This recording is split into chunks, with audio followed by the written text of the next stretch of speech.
Series की starting में हमें एक नरेटेड वॉइस बताती है कि एंशिएंट टाइम में अचानक से आसमान में एक दिन मिस्टीरियस डिवाइन कोल्ड्रॉन अपीयर हुआ। कहा जाता है इसके अंदर ऐसी पावर थी जो पूरे हेवन और अर्थ को शटर कर सकती थी। इसी पावर के लिए शुरू हुआ तीनों रियान्स के बीच एक जबरदस्त वॉर, जहां एक साइड पर थे eastern heaven emperor, flame gold goddess और ह्यूमन एम्परर, वहीं दूसरी साइड पर डीमन डेविल और अंडरवर्ल्ड की यूनाइटेड फोर्स। लड़ाई इतनी इंटेंस थी कि उसे अब तक का सबसे खतरनाक बैटल कहा गया। उस क्रिटिकल मोमेंट पर हेवन एम्परर और गॉडेस ने अपनी लाइफ को रिस्क में डालकर फॉरबिडन आर्ट का यूज किया और उसके इस्तेमाल से डीमन एम्परर और डेविल लॉर्ड को सील कर दिया, जबकि दूसरी तरफ अंडरवर्ल्ड किंग बैडली इंजर्ड होकर वहां से भाग निकला। लेकिन फिर उसके बाद वो डिवाइन कोल्ड्रॉन और उसके प्रोटेक्टर्स दोनों ही दुनिया से गायब हो गए। वो कहाँ गए, किसके पास अब वो अनइमेजिनेबल पावर है, हजारों सालों बाद भी अभी तक इसकी खबर किसी को नहीं। इसके बाद सीन शिफ्ट होता है, हमें हेवनली फॉक्स माउंटेन रेंज के डीमन बैम्बू फॉरेस्ट का सीन दिखाते हैं। हमें दो लोगों को दिखाते हैं भागते हुए। वो किसी का पीछा कर रहे थे। उनकी बातों से हमें पता लगता है कि वो एक लड़की का पीछा कर रहे हैं जो कि उनके अटैक से काफी बुरी तरीके से इंजर्ड हो चुका है। वो कहते हैं कि हमने इस लड़की को चारों तरफ ढूंढ लिया। इसका मतलब ये है कि वो इस बैम्बू फॉरेस्ट में ही छुपा हुआ है। ये जियांग फैमिली के डिसाइपल्स हैं, जिनमें से लड़की का नाम जियांग बाओ है और लड़की का नाम जियांग जिनमई है। तभी अचानक से उन दोनों को जमीन पर ब्लड नजर आता है। वो समझ जाते हैं कि ये उसी लड़के का है और वो यही आसपास है। वो दोनों मुस्कुराते हुए जियांग हान को ढूंढने लगते हैं। जियांग बाओ तो जियांग हान से कहता है कि बच्चे, मैंने तुझे देख लिया। अब अगर तू चाहता है कि मैं सामने से आकर तुझे पकड़ूं, तो फिर तू काफी बुरी तरीके से पछताने वाला है, क्योंकि मैं तुझे बहुत टॉर्चर करूंगा। ये अच्छे बच्चे की तरह चुपचाप मेरे सामने आ जा। वो मजे लेकर ये सारी बातें कर ही रहा था कि तभी पीछे से जियांग हान की एंट्री हो जाती है, जो एक जबरदस्त स्ट्राइक थ्रो कर देता है। पर जियांग बाओ इस अटैक को काफी कैजुअली लेता है, क्योंकि उसके लिए ये अटैक बिल्कुल हल्की फुल्की थी। वैसे यहाँ जियांग हान को देखकर बिल्कुल कंफ्यूज मत होना, क्योंकि ये हमारी दूसरी सीरीज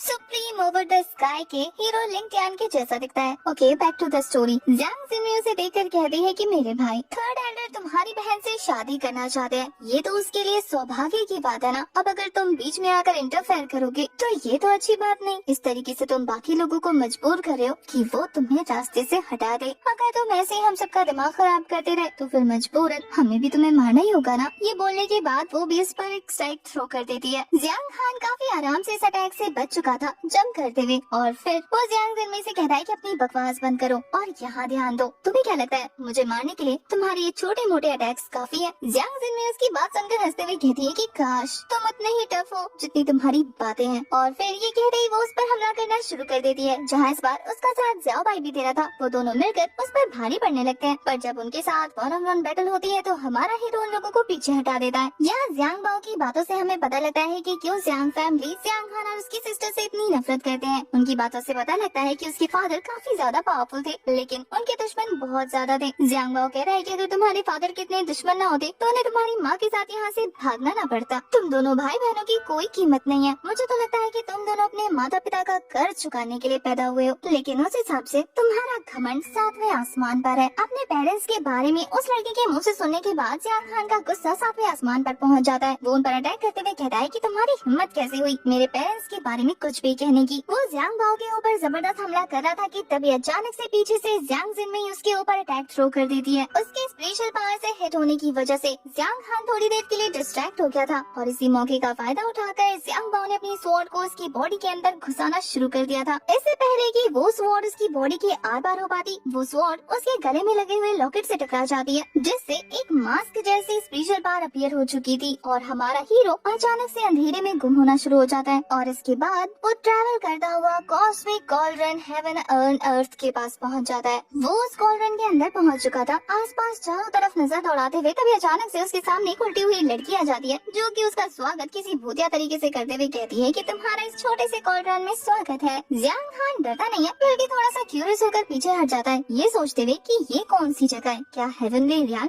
या फिर अंडरवर्ल्ड। और फिर उस लड़की को देखने के बाद कहता है कि तुम कौन हो? वो तो सीधी होते हुए खुद को इंट्रोड्यूस करते हुए कहती है कि मेरा नाम नाम टियान्यू है। मैं इस हेवनली बीस्ट कॉलरॉन की गार्डियन हूँ। इस कॉलरॉन के अंदर सारी चीजें मेरे ही कंट्रोल में है। अब तो तुम भी इस कॉलरॉन के अंदर हो, तो यानी तुम भी मेरे कंट्रोल में हो। ये बोलने के बाद वो हमारे हीरो को टीज कर रही थी। ये नाम जियांग हान ने पहली बार सुना था तो वो कंफ्यूज लग रहा था। ये देखने के बाद टियान्यू कहती है कि अब ये मत कहना कि तुम्हें हेवनली बीस्ट कॉलरॉन के बारे में नहीं पता, और फिर खुद ही हंसते हुए कहती है कि पता भी कैसे होगा, क्योंकि ना तो ये हेवनली रियल में है और ना ही अंडरवर्ल्ड में। ये एक ऐसी सीक्रेट जगह है जो पूरी दुनिया से आइसोलेट है। यहाँ आने की इजाजत किसी को नहीं है। और रहा सवाल तुम्हारा, तो तुम्हें यहाँ इसीलिए लाया गया है क्योंकि तुम्हें मेरी जरूरत है। ये बोलने के बाद मैडम अकड़ रही थी। उसका इस तरीके का बिहेवियर देखने के बाद जियांग हान काफी रिलैक्स होते हुए कहता है कि मिस्टीरियस ट्रिक्स आजमा रही है मुझ पर, और फिर वो काफी ज्यादा रिलैक्स होकर कल्टीवेशन करने बैठ जाता है, ये कहते हुए कि इस जगह पर स्पिरिचुअल एनर्जी बाहर के मुकाबले बहुत ज्यादा डेंसर है, यानी कि पावरफुल और इफेक्टिव। वो तो मस्त कल्टीवेशन में बिजी हो चुका था। और ये देखने के बाद टियान्यू गुस्सा करते हुए कहती है कि क्या तुम पागल हो? तुम मेरी बात सुन भी रहे हो या नहीं? क्या तुम्हें क्यूरियोसिटी नहीं हो रही कि मैं तुम्हें क्या बताने की कोशिश कर रही हूँ? वो तो रिलैक्स होकर कहता है कि नहीं हो रही। वो उससे एक एक करके सवाल कर रही थी कि क्या तुम्हें अपनी जान नहीं बचानी? वो कहता है नहीं बचानी। कहती क्या तुम्हारी सवाल नहीं है? वो कहता है कोई सवाल नहीं है। वो तो बिल्कुल खिसियाई बिल्ली बन चुकी थी। उसका तो दिल कर रहा था कि इसका मुंह नोच ले। थोड़ी देर बाद टियान्यू अपना दिमाग दौड़ाते हुए मुस्कुराने लगती है। उसे लग रहा था कि जब वो हमारे जियांग हान को बताएगी कि वो मरने वाला है तो शायद वो पैनिक करने लगे। तो वो वहाँ पर एक पोर्टल ओपन करके उसे दिखाती है कि देखो रियल वन में तुम मरने वाले हो। अगर तुमने जल्दी से मेरी हेल्प नहीं ली ना तो फिर तुम हमेशा हमेशा के लिए यहीं कैद होके रह जाओगे। पर जियांग हान इसका उल्टा करता है। वो एक इविल स्माइल के साथ टियान्यू से कहता है कि इस पॉइंट पर मुझे इतना तो पता लग गया है कि तुम्हें मेरी जरूरत है, मुझे तुम्हारी नहीं। उसे रिलैक्स होकर ये बोलता देखकर टियान्यू के होश उड़ जाते हैं। वो पैनिक करते हुए कहती है कि तुम्हें कैसे पता लगा, और फिर खुद ही अपनी मुंह बंद कर लेती है क्योंकि उसे पता लग गया था कि उसकी पोल खुल चुकी है। वहीं अब आप जियांग हान की बातों से ये पता लगा सकते हैं कि वो कितना स्मार्ट है। उसने कितनी जल्दी ये सारी चीजें ऑब्जर्व कर ली। वो कहता है कि तुम एक कॉलरॉन स्पिरिट हो और तुम सालों से मेरी एग्जिस्टेंस के बारे में जानती हो, मुझे फॉलो कर रही हो, पर तुम तभी अपीयर हुई जब मैं मौत के बहुत ज्यादा करीब था, क्योंकि तुम्हें लगा कि शायद मौत के इतना करीब होने के बाद मेरी मदद करने के बहाने तुम मुझे आराम से मैनिपुलेट कर सकती हो अपने गोल्स को अचीव करने के लिए। जियांग हान की बातों पर टियान्यू का एक्सप्रेशन ऐसा था जैसे कि वो उसे चीख चीख कर कह रही हो कि हाँ तुम 100% सही कह रहे हो, और फिर मुंह बनाते हुए कहती है कि आखिर इसे मेरे दिमाग में चल रहे हो सारे प्लान के बारे में कैसे पता लगा, इतनी जल्दी कैसे समझ लिया सारी चीजें इसने, ये तो बिल्कुल अपने मम्मी पापा जैसा है। अब तक टियान्यू को इतना तो पता लग गया था कि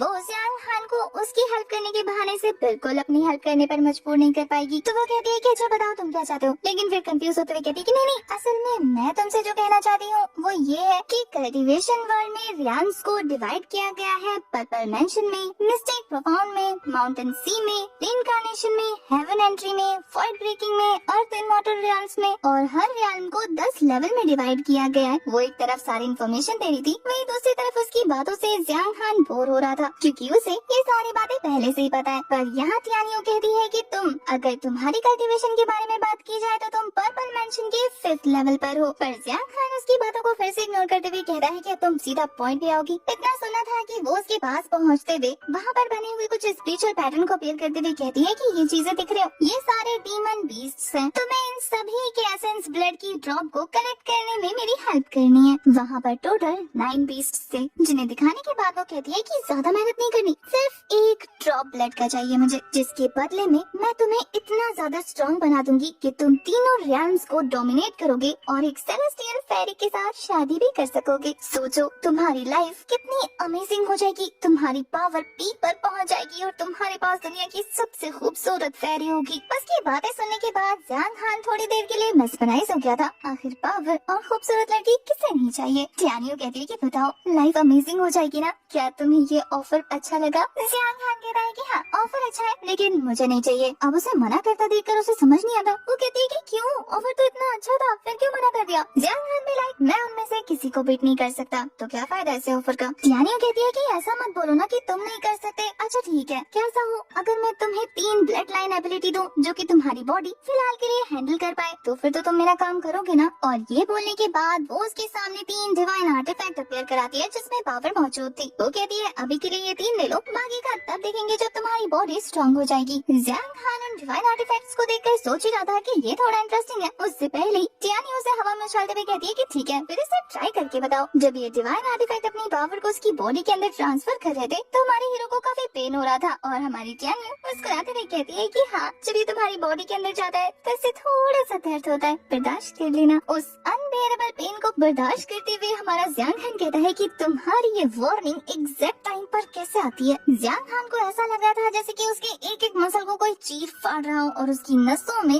आग का गोला दौड़ रहा हो। उसे तड़पता देखकर टियानी भी लाइक, मैंने कहा था ना, किंग बनने के लिए तुम्हें क्राउन का वे पे तो झेलना पड़ता है। और फिर वो चुटकी बजा रही जियांग हान को रियल वर्ल्ड में वापस भेज देती है, जहाँ वो ऑलमोस्ट उस वेपन से हिट होने ही वाला था कि वो उस वेपन को अपने हाथ से ही रोक लेता है। एक जबरदस्त तेज एनर्जी रिलीज होती है, उसकी आंखों का कलर चेंज हो जाता है, वो काफी ज्यादा डिमोनिक लग रहा था। उसके दोनों दुश्मन ये देखकर हैरान हो जाते हैं कि ये अचानक से ब्रेक थ्रो करके पर्पल मैंशन के 7th लेवल पर कैसे पहुंच गया। पलक झपकते ही कोई इतने लेवल कैसे क्रॉस कर सकता है। पर जियांग हान तो एक जबरदस्त एनर्जी के साथ उन दोनों को ही खुद से दूर कर चुका था और अब उसकी बॉडी बहुत ज्यादा स्पिरिचुअल पावर रिलीज कर रही थी। उसकी पावर को देखने के बाद उनके दिमाग में फिलहाल के लिए जो एक्सप्लेनेशन आ रही थी वो यही थी कि शायद जियांग हान के फादर जियांग हानशुई ने उसे बहुत सी खास एबिलिटीज ट्रांसफर की हैं। वहीं दूसरी तरफ हमारा हीरो बहुत ही ज्यादा किलर लग रहा था और वो बहुत ही क्रूअल तरीके से कहता है कि अब बारी आ गई है जब मैं तुम्हें चेस करूंगा, इसलिए जहाँ तक भाग सकते हो भाग लो। पर वो लोग डर नहीं रहे थे।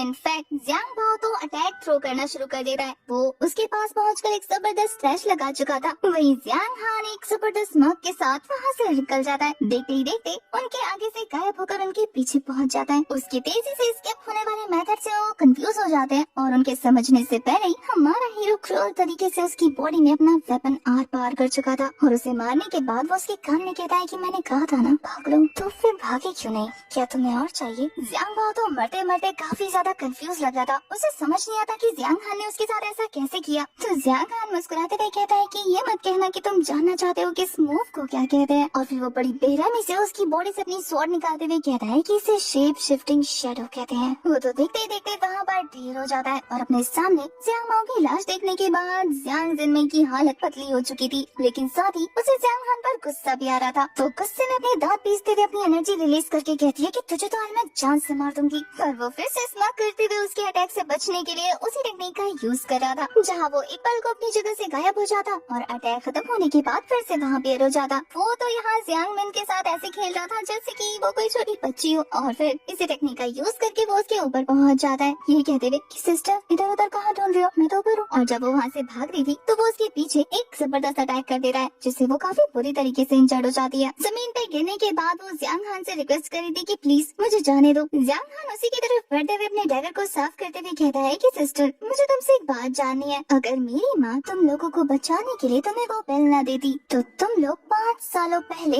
ईस्ट साइड के हाथों से मारे जा चुके होते, है ना। इसका मतलब तुम्हें उनके बारे में कुछ तो पता है। ये सुनकर वो चौंक जाती है और फिर उसके दिमाग में एक आइडिया आता है। उसे लगता है कि वो जियांग हान को बेवकूफ बनाएगी, तो वो कहती है कि तुम्हारे पेरेंट्स के वेयर अबाउट्स के बारे में मुझे आइडियाज हैं, अगर तुम मेरे पास आओ तो मैं ये सारी इन्फॉर्मेशन तुम्हें देने के लिए तैयार हूँ। जैसे ही जियांग हान उसके पास आता है उसकी बात सुनने के लिए, वो काफी धीरे से बताती है कि जिस दिन तुम्हारे माता पिता लापता हुए थे, जियांग ज़्याओ टियान ने हमें उन्हें कुछ डिलीवर करने को कहा था। और अपनी बात खत्म करने से पहले वो अपने स्वॉर्ड से उस पर हमला करने जाती है। उसे लग रहा था कि ये करके वो जियांग हान को मार देगी, पर जियांग हान उसकी सोच से भी ज्यादा चालाक था। वो काफी तेजी से स्किप करते हुए उसके पीछे पहुंच जाता है और अपने डैगर को उसकी गर्दन पर रख देता है और फिर बिना एक सेकंड गवाए वो उसकी गर्दन को उसकी धड़ से अलग कर चुका था। जब रात को वो जंगल से जाने की तैयारी कर रहा था तो वो कहता है कि जब मेरी पावर मुझ पे हावी हो जाती है तो मैं सच में बहुत सी चीजें कर देता हूँ। तभी उसके आगे बढ़ते ही उसे अचानक से एक हलचल सुनाई देती है और वो खतरा भापते ही अपने डैगर को उस तरफ थ्रो कर देता है, जो कि इनविजिबल वॉल से टकरा कर वहीं रुक चुकी थी। हम एक लड़की को दिखाते हैं जो एक बीच पर बैठे हुए मजे से ड्रिंक कर रही थी और शायद ये स्पेशल बैरियर उसने ही लगाया था हमारे हीरो के अटैक को आता देखकर। इस लड़की का नाम जो यी है, जो कि युनमेंग पवेलियन की यंग लेडी है। उसे देखकर जियांग हान हैरान था क्योंकि ये उससे काफी ज्यादा पावरफुल थी। ये मिस्टिक प्रोफाउंड रैम पर थी।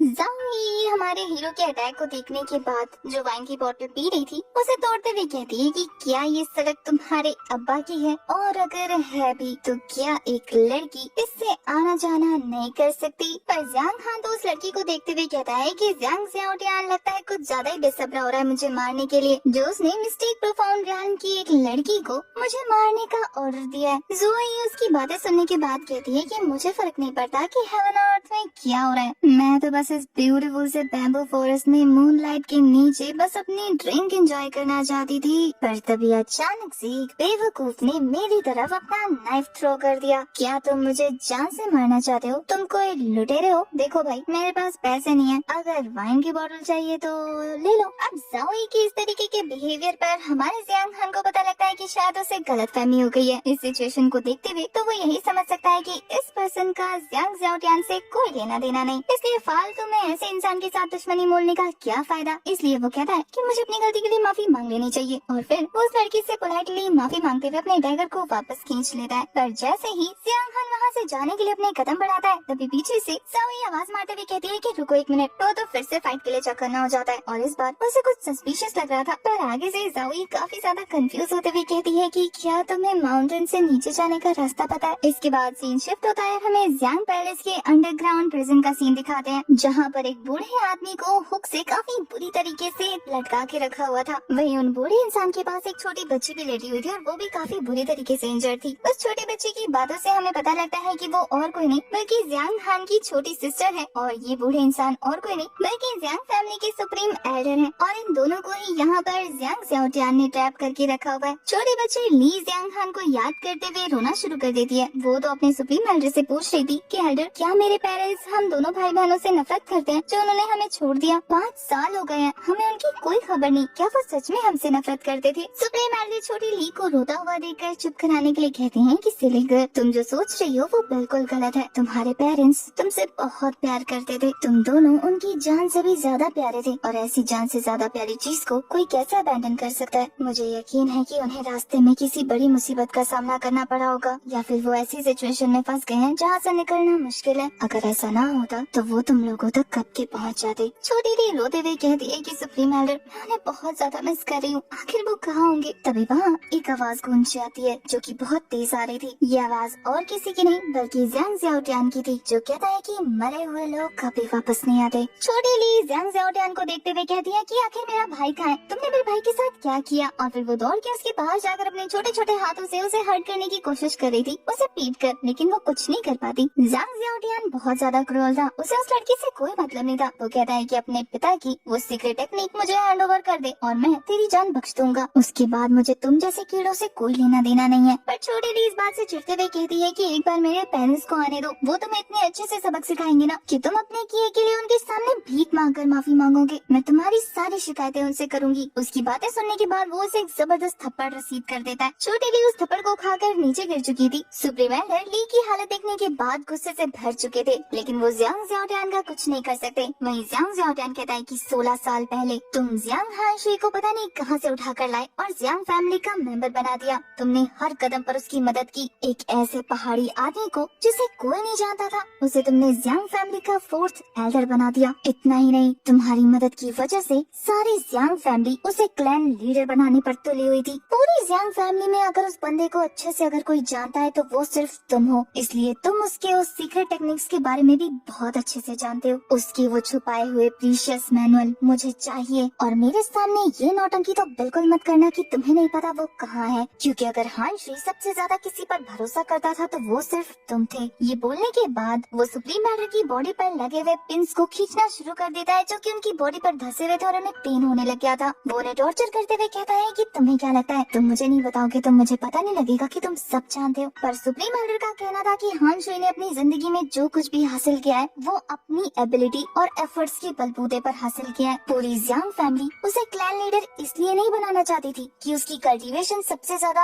हाई थी, बल्कि वो इतना ज्यादा नेक और साफ दिल का इंसान था कि लोग उस पर भरोसा करने से खुद को रोक नहीं पाते थे। जियांग फैमिली के लोग उसे इसलिए पसंद करते थे क्योंकि वो उन्हें अच्छे से रखता था, और यही वजह थी जो उसे इतनी रिस्पेक्ट मिली, तुम्हें नहीं। जियांग हानशुई की तारीफ पर ये बंदा काफी बुरी तरीके से किलस उठता है और कहता है कि कहाँ गया तुम्हारा वो अच्छा इंसान। जब जियांग फैमिली को उसकी सबसे ज्यादा जरूरत थी। वो 5 साल पहले जियांग फैमिली को टुकड़ों में तोड़कर भाग गया। तब तुम्हारे उस अच्छे आदमी ने तुम्हारी जियांग फैमिली को क्यों नहीं संभाला? तुम जानते हो उस वक्त किसने फैमिली को साथ लाया? वो इतना ज्यादा गुस्से से भर चुका था कि उसे दिख नहीं रहा था कि वो क्या कर रहा है। वो उस पिन को इतनी जबरदस्त तरीके से खींचता है कि उस पर लगी हुई जंजीर सुप्रीम एल्डर की बॉडी के आर पार होने लग जाती है और वो दर्द से करा उठते हैं। वहीं दूसरी तरफ ये बंदा सिर्फ खुद को सही साबित करना चाहता था, इसलिए कहता है कि वो मैं था जिसने जियांग फैमिली को उस वक्त संभाला जब उसे सबसे ज्यादा लीडर की जरूरत थी। इसलिए अगर जियांग फैमिली के ट्रेजर्स पर किसी का हक है तो वो सिर्फ मैं हूँ, ना कि वो हान शुई। वहीं सुप्रीम एल्डर उसे आईना दिखाते हुए कहते हैं कि तुम हान शुई से जलन करते थे और जब वो 5 सालों पहले तुम्हारे हाथों से बचकर निकल गया तो वो जलन नफरत में बदल गई और तुमने अपने सारे फेलियर का कर्ज उसके सर पे चढ़ा दिया। तुम्हें लगता है कि तुम्हारी सारी नाकामयाबी के पीछे हान शुई का हाथ है? नहीं, तुम्हारी खुद की जलन तुम्हारे रास्ते का कांटा है। हान शुई के जाने के बाद तुमने उसके बच्चों को टॉर्चर करना शुरू कर दिया। क्यों? क्योंकि तुम्हें क्लैन लीडर की पोजीशन चाहिए थी। उस पोजीशन को हासिल करने के लिए तुमने फर्स्ट एल्डर को रास्ते से हटाया और सेकंड एल्डर को भी, और ये सब करने के बाद अब तुम्हें क्रेडिट चाहिए। सुप्रीम एल्डर की बातें उसके दिल पर इतनी बुरी तरीके से लगती है कि वो दूसरा कांटा भी खींचकर उनकी बॉडी से वो जंजीर आर पार कर देता है। अब वो पूरी तरह से पागल हो चुका था। वो सुप्रीम एल्डर का गला दबाते हुए कहता है कि मुझे मतलब नहीं बुड्ढे तेरी बकवास से, मैं बस आखिरी बार पूछ रहा हूँ, हान शुई के वो छुपाए हुए सीक्रेट हिडन टेक्निक्स कहाँ पर है? उसने सुप्रीम एल्डर को हवा में उठा दिया था और इस बार उसे सच में जान से मारना चाहता था। पर सुप्रीम एल्डर कहते हैं कि हान शुई एक्स्ट्रा ऑर्डिनरी था बाय नेचर। ऐसा कुछ भी हिडन नहीं है जो तुम्हें लगता है कि उसने सीखा है। वो शुरू से ही तुम लोगों से बेहतर था और इसी वजह से नॉर्मल टेक्निक भी उसने इतने एफर्टलेसली सीखी कि तुम्हें लगा कि कोई हिडन टेक्निक होगी। यहाँ सुप्रीम एल्डर फिर से उसे उसकी कमजोरी का एहसास दिलाते हैं। तो वो बंदा बस उन्हें जान से मारना ही चाहता था लेकिन मार नहीं सकता था, इसलिए वो जियांग टोंग नाम के बंदे को बुलाता है और लिटिल जियांग ली को वहाँ से ले जाने को कहता है, जो कि उसे कंधे पर उठाकर वहाँ से निकल चुका था। ये देखकर सुप्रीम एल्डर डर जाते हैं। वो कहते हैं कि ली को कहाँ लेकर जा रहे हो? जियांग ज़ियाओटियान इतना ज्यादा बेशरम था कि वो इस छोटी सी बच्ची की शादी कराना चाहता था, इसलिए वो कहता है कि ये फैमिली इसे बहुत ज्यादा टॉर्चर करती है ना, इसलिए इसके लिए नई फैमिली ढूंढने जा रहा हूँ। आज रात को सेलिब्रेशन होगा, डोंट वरी, तुम्हें भी एक कप वाइन दे दी जाएगी। सुप्रीम एल्डर को पता लग चुका था कि ये क्या करने की कोशिश कर रहा है, इसलिए वो कहते हैं कि वो एक छोटी बच्ची है कमीने। पर जियांग ज़ियाओटियान उसकी कहाँ सुनने वाला था। वो एल्डर को वहीं छोड़कर चला जाता है। एल्डर बेचारे तड़पते तड़पते खून की उल्टियाँ करने लगते हैं क्योंकि जियांग ज़ियाओटियान ने एल्डर के सर पे ये बोलकर बम फोड़ दिया था कि उसके बेटे को भी मैंने वहीं पहुंचा दिया जहाँ उसका बाप है। सेलिब्रेशन शुरू हो जाता है। हमें पता लगता है कि जियांग ज़ियाओटियान छोटे ली की शादी एक बूढ़े से करना चाहता है जो 1 नंबर का ठगी है। वो उसके सामने कुत्ते की तरह दुम मिलाते हुए कह रहा था कि हम आपके लिए खूबसूरत ब्राइड लेकर आए हैं। आई होप आपने जो प्रॉमिस किया है आप वो निभाएंगे। वहीं वो ठगी बुढ़ा कहता है कि डोंट वरी, मैं खुश हो गया तो मैं तुम्हें भी खुश कर दूंगा। वहीं जियांग ज़ियाओटियान गार्ड को ऑर्डर देता है कि वो जाकर ली को ले आए। वहीं सर्वेंट ली को ले आती है जो कि ब्राइड के फॉर्म में तैयार थी। जियांग ज़ियाओटियान उस छोटी बच्ची की तारीफ करते हुए कहता है कि ये सबसे ज्यादा खूबसूरत है, 10 गाँव में भी तुम्हें इसकी जैसी सुंदर लड़की नहीं मिलेगी। वहीं वो बुढ़ा भी बिना ब्राइड की शक्ल देखे खुश होना शुरू कर देता है। पागलों की तरह वो उसे स्मेल किए जा रहा था। यहाँ जियांग ज़ियाओटियान कहता है कि अपनी दुल्हन का पर्दा तो हटाइए। जैसे ही वो बुढ़ा उसका घूंघट उठाने का ट्राई करता है तभी एक मुक्का जोरदार उसके चेहरे पर आकर लगता है और पता लगता है कि ये और कोई नहीं बल्कि हमारा जियांग हान है जो कि उनके सामने दुल्हन के कपड़े पहन कर आ गया था। अब वो पूरे अपने फॉर्म में आ जाता है और उसे देखने के बाद जियांग ज़ियाओटियान कहता है कि लगता है वो लोग तुम्हें मारने में फेल हो गए। जियांग हान का कहना था कि आज मैं तेरे हाथ ही काट कर अलग कर दूंगा, तेरी हिम्मत कैसे हुई मेरी बहन को छूने की। वहीं दूसरी तरफ वो बुढ़ा भी गुस्सा हो जाता है। वो कहता है कि मेरी शादी में ये किस तरीके का तमाशा हो रहा है, क्या तुमने इसी तरीके की अरेंजमेंट की है? अब जियांग ज़ियाओटियान उस बुढ़े को तो नाराज नहीं कर सकता था, इसलिए वो हान को चांद से मारने वाला था। पर जियांग हान उसकी बातों को इग्नोर करते हुए अपनी स्वॉर्ड से उसके ऊपर एक जबरदस्त हमला कर चुका था, जिसे वो बंदा ब्लॉक करते हुए कहता है कि आखिर तेरी हिम्मत कैसे हुई क्लैन लीडर पर हमला करने की। पर जियांग हान उसे दूर धकेलते हुए कहता है कि मैं तुझे क्लैन लीडर नहीं मानता, तू वो एक मंकी है जिसने क्राउन पहना है, ना तो तू क्लैन लीडर की पोजीशन के लायक है और ना ही हमारे रिस्पेक्ट के। ये बोलने के बाद वो उसके साथ 1-on-1 बैटल स्टार्ट कर चुका था। जियांग ज़ियाओटियान जब देखता है कि जियांग हान उसे कड़ी टक्कर दे रहा है तो वो कहता है कि लगता है मैंने कुछ ज्यादा ही तुझे अंडर एस्टिमेट कर दिया। पर जियांग हान उसे बकवास बंद करके फाइट पर ध्यान लगाने को कहता है, जिस पर उस बंदे की ईगो हट हो गई थी और वो हवा में जंप करते हुए कहता है कि तुझे पता नहीं कि डेथ का टेस्ट कैसा होता है। अगर पता होता तो तू कभी भी मुझे इस तरीके से अपनी टेक्निक यूज करने के लिए मजबूर नहीं करता। और ये बोलने के बाद वो अपनी स्वॉर्ड से एक जबरदस्त स्लैश थ्रो कर देते हैं। उस अटैक की वजह से वहाँ पर चारों तरफ स्मोक फैल गया था। उस अटैक को रोकने के लिए हमारे हीरो ने फिर से अपनी पावर को एक्टिवेट कर दिया था, जिससे उसकी आंखों का कलर चेंज हो जाता है। अब इन लोगों को तो जियांग हान की पावर नहीं दिखी थी तो इन्हें लगता है कि इस अटैक के बाद तो वो मारा ही गया होगा। जो गार्ड क्लैन लीडर को प्रोटेक्ट कर रहा था वो कहता है खुद को कुछ ज्यादा ही समझ रहा था, मेरे की स्लैश से मारा गया। वो सभी लोग उसे मरा हुआ समझकर हंसना शुरू कर देते, पर जब जियांग हान उनके सामने आता है ये कहते हुए कि सेलिब्रेशन को ज्यादा जल्दी शुरू नहीं कर दी, थोड़ी देर के लिए उनके होश उड़ जाते हैं। जांग जियाओटियान अपने गार्ड से कहता है कि इसके टुकड़े टुकड़े कर दो, ये मेरे सामने दोबारा दिखने ना पाए। पर उस गार्ड के अटैक करने से पहले ही हमारा जियांग हान अपने डैगर से एक कट लगाता है और उस बंदे के चीथड़े उड़ जाते हैं। ये अटैक उसने काफी कूल तरीके से किया था। उस बंदे को निपटाने के बाद वो जियांग जियाओटियान की आंखों में देखकर कहता है कि अब तेरी बारी है। जियांग जियाओटियान डरता नहीं है, बल्कि वो कहता है कि तू मुझे मारना चाहता है, मैं भी देखता हूँ आखिर कैसे मारता है, चल मार। जैसे ही जियांग हान उस पर अपने डैगर से हमला कर चुका था, वो बंदा काफी आराम से वहाँ से स्केप करके बच जाता है और वो भी उसी शेप शिफ्टिंग शैडो मेथड का यूज कर रहा था, जिससे जियांग हान के बार बार अटैक करने के बाद वो अपनी जगह चेंज करते हुए यहाँ से वहाँ होता जा रहा था। और फिर एक टाइम के बाद वो मौका पाकर हान को गले से पकड़कर जमीन पर पटक देता है और फिर से हवा में उठाकर उसे दूर फेंक चुका था। जियांग हान के खुद को संभाल लेने के बाद वो कहता है कि तेरे पास जिगरा तो है मुझे मारने का, लेकिन पावर रत्ती भर भी नहीं है। पर जियांग हान, जो कि अब तक सिर्फ अपनी नॉर्मल कल्टीवेशन का यूज करके फाइट कर रहा था, वो फिर से अपने मेड साइड को एक्टिवेट कर देता है, जिससे उसकी आंखों का कलर फिर से डेमोनिक हो चुका था और वो डेमोनिक तरीके से हंसते हुए अपनी एनर्जी रिलीज करके कहता है, अगर तुझे ऐसा लगता है तो फिर क्यों ना तुझे अपनी ताकत दिखाई जाए, चल आ। और फिर वो उसे ऐसे बुला रहा था जैसे कि कोई जानवर को बुलाता हो। वहीं जियांग जियाओटियान उसके लुक को देखकर कह रहा था कि अच्छा, तो मुझे मारने के लिए तूने डेमोनिक पाथ चूज कर लिया, पर अफसोस के साथ कहना पड़ रहा है कि तेरा ये तरीका भी बेकार होने वाला है, क्योंकि मेरे सामने तेरी ये पावर भी किसी काम के नहीं। ये बोलने के बाद वो अपनी कल्टीवेशन शो कर देते हैं। वो पर्पल मेंशन रियान पर थे और कभी भी ब्रेक थ्रू करके मिस्टेक प्रोफाउंड रियान पर जाने ही वाले थे, इसलिए वो अपनी कल्टीवेशन को लेकर काफी ज्यादा सीरियस है। वहीं हमारा हीरो भी अब अपने क्रूअल रूप में आ चुका है, जिसमें वो कब क्या कर जाए उसे होश नहीं रहता। दोनों के बीच की जबरदस्त फाइट अब हमें नेक्स्ट एपिसोड में देखने को मिलेगी, क्योंकि इसी सीन के साथ हमारा ये वाला एपिसोड हो जाता है खत्म। आपको इस सीरीज की एक्सप्लेनेशन कैसी लगी कमेंट करके जरूर बताना और नेक्स्ट पार्ट के लिए भी भर भर के कमेंट करना। तब तक के लिए bye bye, tata, take care.